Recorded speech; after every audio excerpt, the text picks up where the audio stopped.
Raila Amolo Odinga is back into this country after suffering the AUC loss. Now the big question is he running? Why are you asking me that?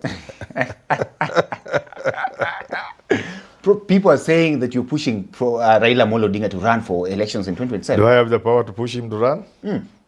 Well, ladies and gentlemen, welcome to the episode of the Candid Talk. This is the conversation that we are having this very morning here with Professor Herman Manyora. Prof, let's get into the question. Why are you pushing this old man? People are saying that Raila is advanced in terms of age. And all these factors, constant looking at everything else, is not actually fit to run for elections in 2027. Because of age? Yeah. Let's start there. First, there's no age limit. So long as you are 18 and above, you can run for president. So, from the constitutional point of view and provisions of the law, Raila is qualified to run, just like you are qualified to run. Secondly, if you look across the world, are there people who are older than Raila in office or his age mate? The answer is certainly yes. Advance it a little further. Have there been people much older than Raila in power? Popes, kings, presidents, prime ministers, who have done a wonderful job? The answer is yes. In the most recent history, we have had that guy from Malaysia who was recalled from retirement, and he was 93 years old. He had, at what point had he retired? So, age, like they say, is but a number. Okay. Yeah, Trump is not a young boy. Is he a young boy? No. He's shaking the world. Similar to the president. So age cannot be used to say Raila cannot run or should not run. It can't be age. It should be something else. And in terms of energy, I remember William Timama, God rest his soul. Bill, I used to call him Bill, William Olen Timama. He said, Moi ni kijana, Moi is a boy. Look at him.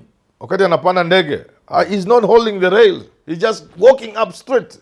Then he turns and waves at people. So sometimes age is what you feel. And I want to tell you this.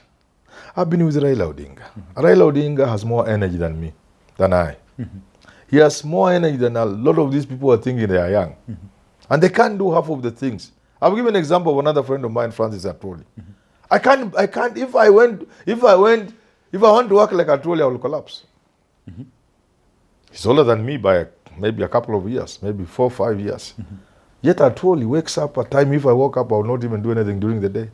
He does the number, he comes from Geneva, lands here, and is in the office at 5, having slept for 4 hours. So there are people, I know myself, they are advanced in age, but they are full of energy.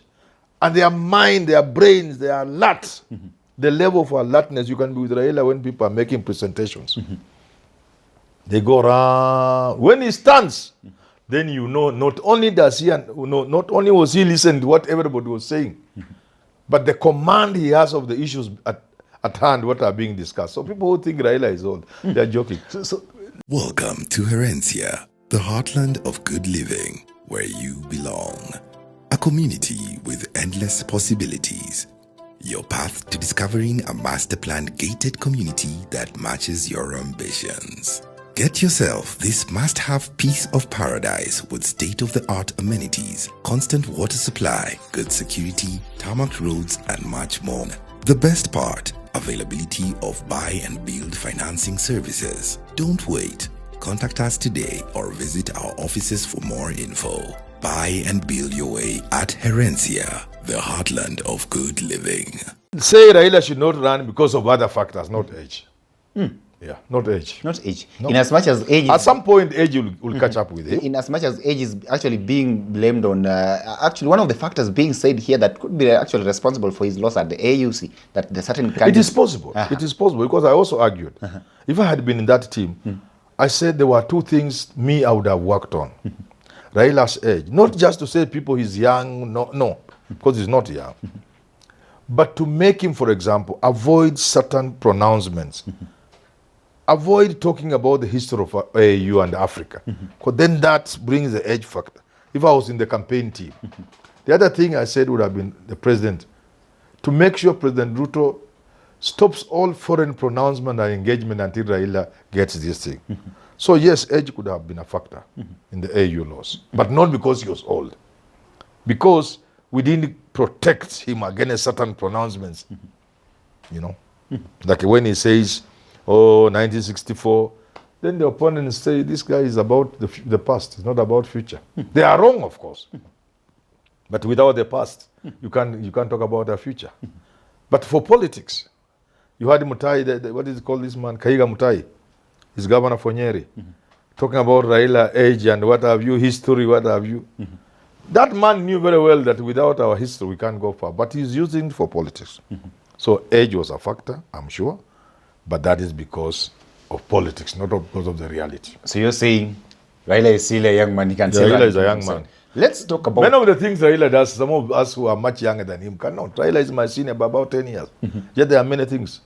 When I used to drink, if you drink with some of these guys, by midday you still be sleeping and you hear they are in Lamu.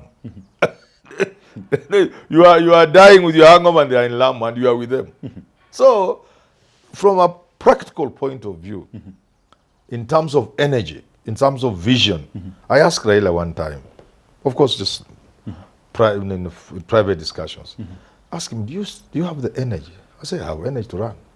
That was for the election of 2017 or 22. I asked him, do you still have? Say, I have a lot of energy to run.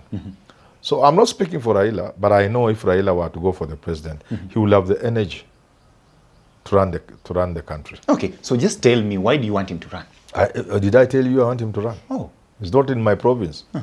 It's not me to tell him to run. So you're not pushing for him No, to run? no. Why would I push him to run? No. Let's talk about the other... I know if he ran, he stands a good chance. And I know people will tell him to run.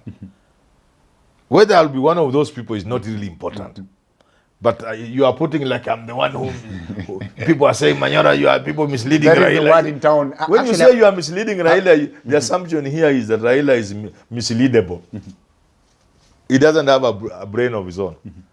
And yet Raila is a very intelligent man. Okay. Yeah, extremely intelligent. Let's talk about his political influence and prowess in this country. With the rise of Gen Z and what is actually being seen here as some sort of a betrayal tag being put on him, people are saying that his influence has dwindled over time, and therefore this can actually maybe affect his bid if at all he decides to go on the race, coupled with now that we've put aside the age factor. Let's talk about that influence and to tell me whether that can actually buy him. You know, the general currency, the general feeling and thinking that Raila has betrayed. And there's a lot of truth in that. If Raila didn't support Ruto, I don't think Ruto would have survived. So that element of betraying a cause is there. There are those who feel, in fact, something worse than that, that is riding on the blood of those who died. You can't wish that away. Those things are being said. And many people believe if Raila came back, because of that image of him doing what he did, you know, standing in the way of progress of the revolution and of betrayal and being a traitor to the... he would not galvanize support. That's quite true. But I want to tell you something. Raila is a political animal. Raila can change all that. He can change all that. Raila has the capacity to change all that. Yeah. He can change all that. He has the capacity to change all that and get a serious following. Yeah. So he can actually change the thinking of betrayal and what have you, of working with Ruto. That's nothing to Raila. In fact, not that he can change, but that's a small job for Raila. It's nothing to Raila. Absolutely nothing, I can tell you. Anybody else coming back to talk to Kenya, they'll slap him. They'll tell him, go home. But not Raila. The Raila I know, this is nothing to him. Yeah. Another thing. Getting back his following is nothing. Yeah. Another question here is on the fact of... I know people are going to in the comment section. Manyora, but we know these things. We speak from a position of knowledge. Okay. Yes. Definitely, for you to ascend to that seat, you must get the votes. Look at the kind of arithmetic that we're actually witnessing right now in the country, and tell me where Raila is going to garner those votes that are actually going to propel him to presidency in 2027. People are thinking, oh, Kalonzo has gone, therefore Kamba is gone. Oh, even within the Luo, not many people are happy. Oh, Western is gone because Matembea and Eugene Wamalu are going for are going with Gachagua and Kalonzo, or Joho may not even come back to the fold, and therefore, that's how people are looking at it. That's the wrong way to look at it. There's a better way of looking at it. So which is the better way? Tell us. Raila will present himself as the only option if people want to remove Ruto. And everything else will be forgotten. He will present himself as the only option. Or rather, he will come out, let me put it better. Raila will come out as the only option, as the surest bet if you want to remove Ruto. Alongside that is the obvious fact that Raila will be the most attractive person to anybody who wants to remove Ruto apart from Kalonzo. Even Gachagua. Gachagua will find Raila very attractive. Because with Raila, you are sure of removing Ruto. Yes. So it will be very attractive to many people. So if you are looking at the traditional support here, no. It will be at the national level. Here is Ruto. Where are we confident? Who can we front and support? And we are sure that person will defeat Ruto. So if you have Kalonzo here, Raila here, Eugene Wamalwa here, you have Jimmy Wanjigi there, you have the rest of those people, Matiangi, people see Raila as the one who can beat Ruto. That is his strength. And that's why if he stood, he stands a very good chance. You just mentioned him being attractive to Rigathi Gachagua. And many other people. Rigathi Gachagua here comes with the mountain behind Yes, him. yes. Do you think that Rigathi Gachagua can actually mobilize and rally behind the entire mountain behind The mountain is with Gachagua for sure. It's not something he's going to start. The mountain is resident at Wamunyoro. Is it Wamunyoro or Wamunyoro? Wamunyoro. Wamunyoro, that's where the mountain is resident. Yeah, that's where the mountain is. The heartbeat of the mountain is at Wamunyoro. Anybody can dispute, they can say what they want, but that's the truth. Yeah. At every one time, we have certain truth about this country. We know. And when we say Raila is a candidate of 2022, and he doesn't get it, and then you say Manyora is predicting wrong, it's because you choose to think so. Because the truth remains, that's what it is. So the mountain is at Wamunyoro, but Wamunyoro says he listens to the ground. He does what? He says he listens to the ground. Of course, the ground with, So with do we him. then therefore assume that according to your analogy, then maybe whatever direction that comes out of Wamunyoro, then that is the direction the mountain will take? That's how I'm saying Raila and other people may come in. The mountain is angry and annoyed. And that is There's why a tremor on the mountain. And that is why my question is, today Gachagua stands, let's say we have an election today, and of course we do not expect any person running from the mountain. And Gachagua says Raila is on the ballot. Let the mountain rally behind him. Would they do that? It is anger, collective anger of the community. And they are angry with Ruto. They will be looking at a person who can send Ruto home. If Raila is that person, they will support. The same community that believes Yes. that Raila played a role Yes. in the impeachment of Rigathi Gachagua. Their own side. Correct. And that's how politics works. The same community that vilified Uhuru and said all manner of things about him. Today, they can remove their clothes to put down if he's passing to drive on top as a carpet. So that's politics. Okay. So Raila can be the most attractive candidate to those who want to remove Ruto. Because if you put Ruto here, Raila here, and Kalonzo here, you know, that is not an academic judgment. That's not a reasoned judgment. Oh, Raila is old. Oh, Kalonzo has been wanting this thing. That is logic. It's not about logic. It's not academic. It's not even about reason. It is something in human beings that drives the world. So that human being faced with Kalonzo here, Raila here, with the urge and the intention and the madness of removing Ruto, that person will look at Raila. The eyes will fly past Kalonzo and rest on Raila. It's human nature. Yeah. Looking at his political base, do you think that he still has... And that's as we are at it. Because I could forget. That's why Matiangi becomes more attractive. has more chances than Kalonzo. Okay. Continue. For the same reasoning. Looking at his political basis, do you think he still has his grip in coastal region and western intact? Yeah. Up to now? Yeah. I come from Western. I can tell you. You'll have to do a lot of work to remove Raila from Western. A lot of work. It is easier to remove Raila's influence if he's driving you towards another candidate. Especially for Western if that candidate is Ruto. It is easier to render Raila's influence useless. You get it? But when it is him running, my friend, Western, he will get all of it. For now, he will get most of it. Yeah. Cost the same. So if Kalonzo is running, he will only lose Ukambani. The rest of the regions, he will by and large get them in the manner in which they were. And you know, Raila has a way of framing the election. You think Raila will just come and say, I want to run, I'm sorry, people, you didn't understand me, we had to do this. Because... No! He frames an election. Okay? He makes people see an election in a certain way. So that all these things you are saying, age, what, they disappear into the background. People see the election in the manner in which Raila has framed it. And it always works for him. Always. Okay. What he doesn't do is to want to be president. What he doesn't do, and perhaps because of not wanting to be president, he doesn't want to run a structured election.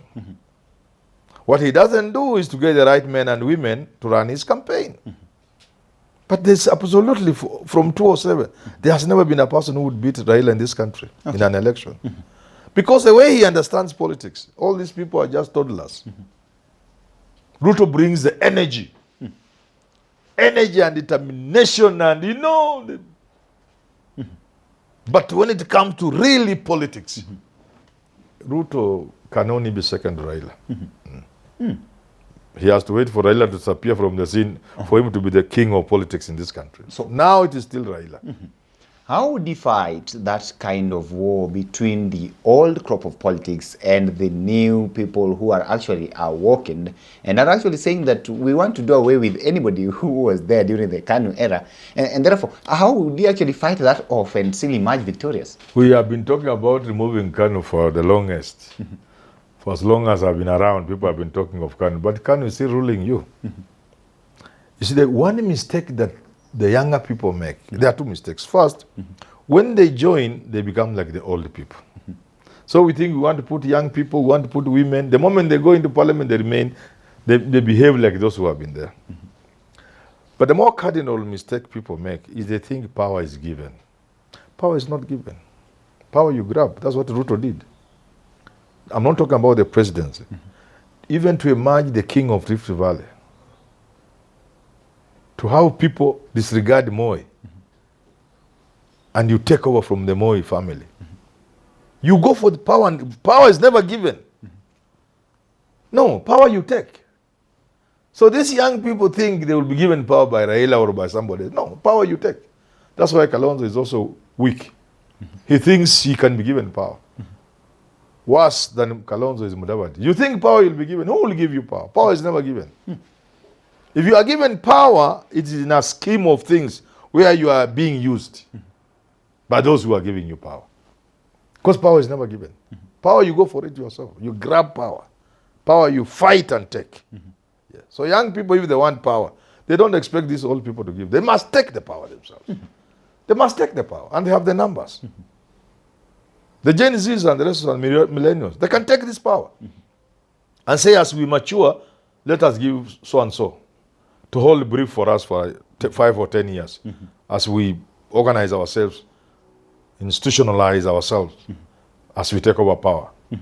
But we are taking power from these old geezers. So you're saying that Raila has what it takes to fight that kind of generational conflict that we're witnessing? Yes, now? yes. He has the capacity to make himself the midwife of what you are saying. If he has the power to make the young people know it is him who will cut the umbilical cord so that he will make a clean cut with the past, the old politics. He will put an end to the old politics. And in due course, hand over to the rightful owners, who are the young people. Raila has the capacity to do that, to make the young people see it's only him who can midwife change in a transitional manner before the young people take over. And you are still doubting that Raila can be president. There's certain people who actually believe that things have changed. But finally, if elections were held today, right as we speak, Yes. what position would you predict Raila to emerge? If elections were held today, Today. I'm not him. I've said before, I don't know his agreement with Ruto. If it is very, very deep, he will support Ruto. For reasons known to them, how they agreed. At this But stage, if it's just normal support of politics, At- I can see Raila at running. this stage, we are assuming hypothetically that Raila decides to take your advice and run for presidency. Yes, he can run. Why not? So In what? fact, I don't see him not running. If elections were called today, snap elections, I don't see him not running. I'll be surprised if he didn't run. And if he didn't run, something else Kenyans ought to know. Running is one If thing. he's not working with Ruto, because working with Ruto will be determined by how deep among behind the tent talk was. How much compromises were made between him and Ruto. Running is one thing. But if he's not running and he's supporting somebody other than Ruto, his choice will be a big surprise. Running is one thing. Winning is the other. Would he win? That is a big question. Raila Rene will win. Not win. Raila has always won elections. If Raila were to go for the presidency today, he will be a people's candidate. And what I can predict is not winning. Raila is always winning. He will occupy State House. And why that will happen? He will not run the campaign. And that will be the only condition he will be given. You want to run? You are our candidate. You are not your candidate. We are the ones running the campaign. That's the only condition. He will be given. No, wherever he goes, he will be given that condition. That if you are running, we support you, but you are our candidate and you are not in charge of the campaign. And he will be sworn in as president on 10th or whatever day that will be. He will win hands down because the campaign itself will address the perennial problems that have kept Raila away from State House. But winning, Raila has no problem with the numbers. The numbers he will have, he will win, and he will be sworn in as president if elections were held today. Yeah. Must Raila run in 2027? And if at all he does, would he win? Tell us down there in the comment section. Ladies and gentlemen, till we have this conversation again, have yourself a lovely day. Thank you for tuning in. My name is Evans Okenyi.